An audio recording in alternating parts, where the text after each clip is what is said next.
So, the tradition of me uploading my ranking of the previous year's movies halfway through the next year continues. Y'all know the drill, the title is pretty straightforward. This is a ranking of every movie I saw in 2023 that came out in 2023.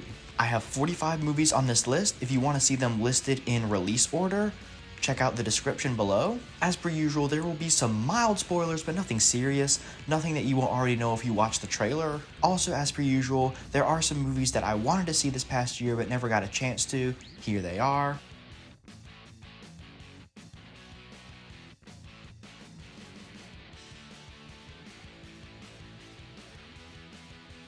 Also, because I'm talking about so many movies in this video, I'm only going to talk for a sentence or two about each one. If there are any movies on this list that you want to hear my more in-depth thoughts on, let me know in the comments below. Without further ado, let's dive into it. In last place is gonna be Maestro. While I appreciate the performances from Cooper and Mulligan, as well as the production design and the visual aesthetic, this is very much the type of movie that only exists to show off how good the lead performances are. Number 44 is gonna be The Marvels. While Iman Vellani is fantastic, the main plotline here is so overly convoluted that it's almost impossible to follow. Also, the villain is one of the most forgettable and generic villains we've had in the MCU for a while. All in all, it's no surprise that Marvel canceled Captain Marvel 3. Number 43 is going to be Ant-Man and the Wasp: Quantumania. It breaks my heart to put two MCU movies back-to-back solo on this list. That being said, this movie is an utterly forgettable, generic MCU movie that fails to end the Ant-Man trilogy and also fails to set up Kang as the next big bad. Number 42 is going to be Indiana Jones and the Dial of Destiny. This movie is a pretty mediocre adventure movie that just happens to feature a beloved character. At number 41 is going to be John Wick Chapter 4. Now, if you've been watching my channel for a while, you'll know that one of my most unpopular movie opinions is that I just can't really get into the John Wick franchise. I don't dislike any of the movies per se, I just have never been able to get as into them as everyone else seems to be able to. The action is absolutely incredible, yes. I've just never been able to get into the story or the characters. I also firmly believe that this movie and the last one should have been combined into one. Number 40 is going to be The Zone of Interest. This is a movie that I actually expected to dislike quite a bit more than I did. It does do a really good job creating an eerie atmosphere, and the production design is excellent. The characters were interesting enough and the performances were good. I just wish we got a little bit more plot and character development, as opposed to it just simply being all atmosphere. Number 39, Teenage Mutant Ninja Turtles: Mutant Mayhem. I was a massive Ninja Turtles fan growing up, so I was excited when I heard that there was going to be an animated reboot. However, for some odd reason, I just couldn't get into this version of the Turtles. I don't know if it's because I'm used to the live-action movies from the 90s, but I just couldn't get into this more kid-friendly version of the Ninja Turtles. Aquaman and the Lost Kingdom was a fun, exciting, and action-packed superhero adventure, but was also generic and formulaic. This is another one that's going to ruffle some feathers, but number 37 for me is going to be The Boy and the Heron. Now, I still have the utmost respect for this movie and for Hayao Miyazaki as a filmmaker, but this movie is just not for me. I've never really been an anime fan, and I know little to nothing about Japanese culture, so this movie just went over my head. I just had no idea what it was trying to convey. So overall, this is a movie I have a lot of respect for, but just wasn't for me. Jesus Revolution was a standard Christian movie that had some good performances and some interesting commentary on church world. Rebel Moon Part 1, A Child of Fire, had some interesting world building and characters, but needed better structure and pacing. Number 34, Next Goal Wins. This was a fun, simple Taika Waititi movie that had a lot of good laughs and really did a good job exploring American Samoan culture and also told an inspirational story. Number 33, Knock at the Cabin. This was a fairly standard M. Night Shyamalan movie that had a lot of suspenseful moments, some good scares, and a lot of tension. However, I felt the characters were a little one-dimensional and the twist at the end felt kinda underwhelming. Number 32, Renfield. Renfield did a good job kind of taking the Dracula lore and applying it to unhealthy employer-employee dynamics, while also having a lot of good action and comedy. Totally Killer was a fun kind of play on the Back to the Future formula that had some fun characters and some really good period humor. Bringing us into the top 30, Blue Beetle. Blue Beetle was a pretty fun but also formulaic superhero origin story that had a really good main character and a really solid family dynamic for the main set of characters. Cobweb did a good job creating a sense of eeriness and featured a very intense third act, but the ending felt rushed and anticlimactic. Number 28, Shazam! Fury of the Gods. Shazam 2 honestly kind of had the same set of strengths and weaknesses as the first film. It had a lot of good action and humor, but had some tonal inconsistency and a predictable plot. Barbie featured some outstanding production design and direction, but stumbled a bit in its third act, especially in the writing department. The Boys in the Boat was a standard sports movie with some good acting and some well-shot rowing sequences. Poor Things was complicated. I loved the performances and the aesthetic and the production design and the witty dialogue, but the inherent concept of a person with the mind of a child discovering their sexuality just did not sit right with me on an ethical level. Now here comes probably my most unpopular opinion of the year, and that is that my number 24 is Oppenheimer. I wanted so bad to love this movie, and maybe on rewatch I'll love it more.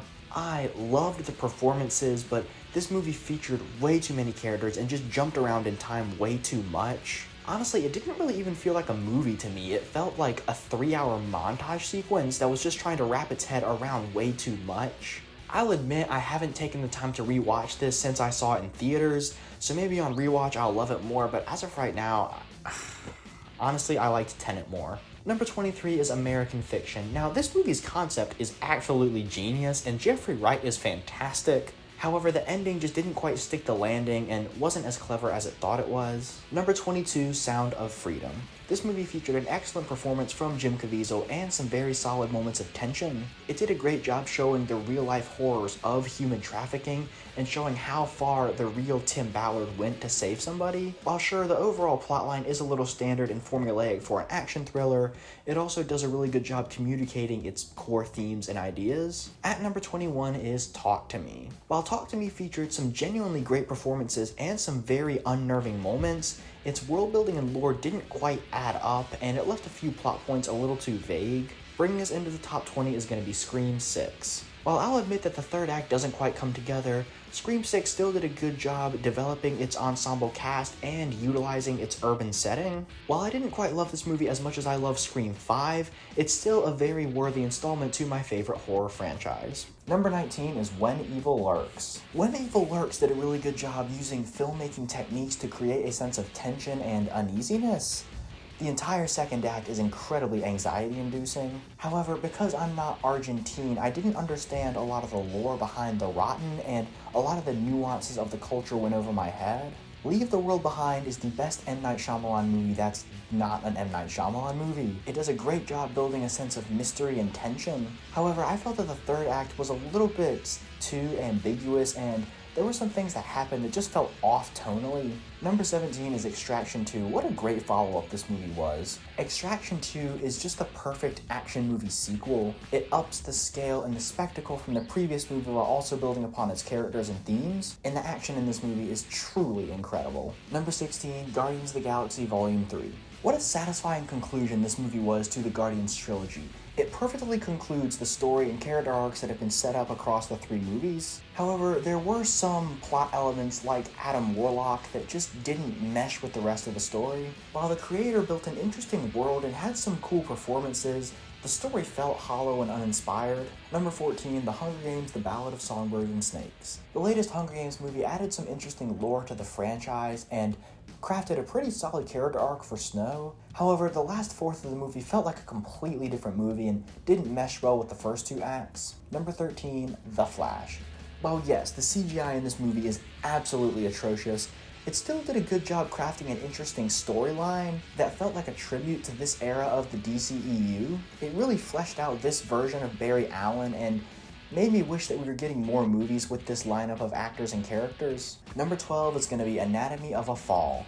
While this movie did a really good job fleshing out its central themes and ideas and featured some of the best performances of the year, It got a little too convoluted for me in the middle and maybe would have benefited from a more streamlined story. Number 11, The Holdovers. The Holdovers was an excellent callback to just old-fashioned feel-good movies. I really love the visual aesthetic and the production design. The best part of this movie is the dynamic between the two main characters. The way that they start out as enemies and then slowly learn to respect each other over the course of the movie is very satisfying. The reason it's not higher is that the first act is a little bit rocky. It takes a little bit too long for the movie to kind of establish its central character dynamics. Bringing us into the top 10 is Killers of the Flower Moon. Killers of the Flower Moon is the quintessential Martin Scorsese movie. It tells an absolutely heartbreaking story that just makes you feel disgusted. The performances, production design, writing, and direction are all pretty flawless. The only reason it's not higher is that when you walk into a Scorsese movie starring Leonardo DiCaprio and Robert De Niro, you kind of expect it to be flawless. When you walk into a movie with super high expectations and it just meets those expectations, you can sometimes feel a little underwhelmed. Number 9, The Blind. What a great debut movie this was from The Blind Productions. It's emotional, heartfelt, and manages to deliver a strong message without being preachy. It perfectly captures rural Southern culture in the 1970s and 1980s and really does a great job showing how Phil Robertson grew as a person over time. I definitely look forward to seeing what this company does in the future. Number 8, The Killer. This movie was yet another masterfully made suspense thriller from David Fincher. While on the surface level, yes, it is just another cliche assassin story, the way in which the story and themes culminate provides a very thought-provoking ending that breaks the cliches of the genre. Michael Fassbender is perfect as this seemingly emotionless killer that does have a very subtle conscience. And the fight with the Florida Man is one of the best action scenes of the year. Overall, this is yet another stellar installment into David Fincher's filmography. Number 7, Hot Potato, The Story of the Wiggles. This is really gonna show my age, but I was a massive Wiggles fan growing up. And this movie perfectly captures what made the Wiggles so special and fun and brought back a ton of memories. While I do feel that it drags a little bit in the last third, it still made me want to re-experience all the Wiggles memories I had as a kid. Number 6, Dungeons & Dragons: Honor Among Thieves. This movie was honestly the biggest surprise of the year for me. When the trailer debuted, I thought it just looked like another generic fantasy adventure movie, but this movie actually had a ton of heart and some very endearing characters. This movie just oozes fun. This is just by far the most fun movie I watched this year.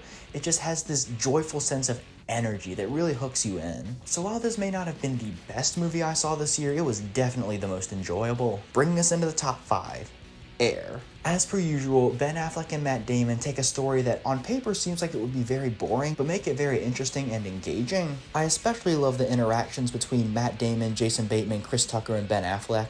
The team dynamic between them really elevates this movie above a standard biopic. It overall comes together to tell an inspiring story about dedication and persistence. Number 4, Gran Turismo. While yes, this movie on a surface level does follow the standard kind of sports movie formula, it also manages to craft an interesting narrative about a very unique real-life situation. The characters, especially the protagonist, are very well written, and the core dynamic between the main character and David Harbour really draws you into this movie. On top of that, the racing scenes in this movie are very well shot. I love how it occasionally shows you stats the same way a video game does. Overall, this was one of the more surprising movies of the year, but I'm glad we got it. Before we move on to my number 3, I just want to say that these top 3 movies are really my top tier movies. These are the only 3 movies this year that I saw that I really loved. I thought were, to use Gen Z slang, goated. Bringing us into the top 3 is The Iron Claw. This movie is a flawless examination of close-knit family bonds.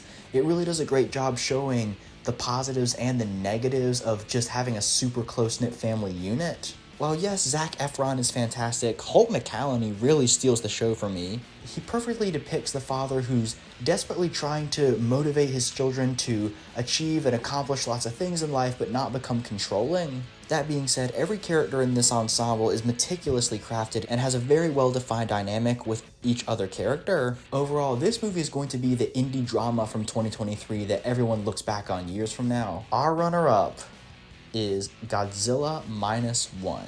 In a year where a lot of American blockbuster movies felt generic and disappointing, Who would have thought Japan would be the one to come out of nowhere and show Hollywood how it's done? This movie, more than any other Godzilla movie, especially the American Godzilla movie, really makes you invested in the human characters. On top of that, it perfectly crafts the allegory of Godzilla as a force of nature that's trying to prevent Japan from rebuilding itself after World War II. The action is very inventive and well shot, and the VFX kind of have a different flavor from American VFX while also being very convincing.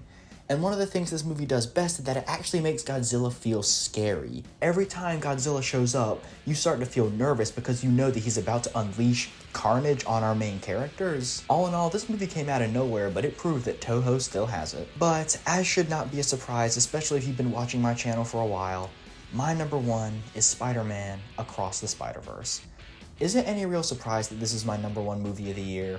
As a massive Spider-Man fan, this movie is everything I wanted from a Spider-Verse sequel. It flawlessly continues the story and character arcs from the first film, while also introducing new characters and themes. And while yes, I'll admit I was a bit aggravated by the cliffhanger, if Beyond the Spider-Verse lives up to the hype, I won't mind.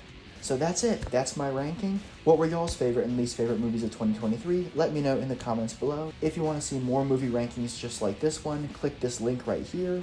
As per usual, thank you all so much for watching. Be sure to subscribe. Bye.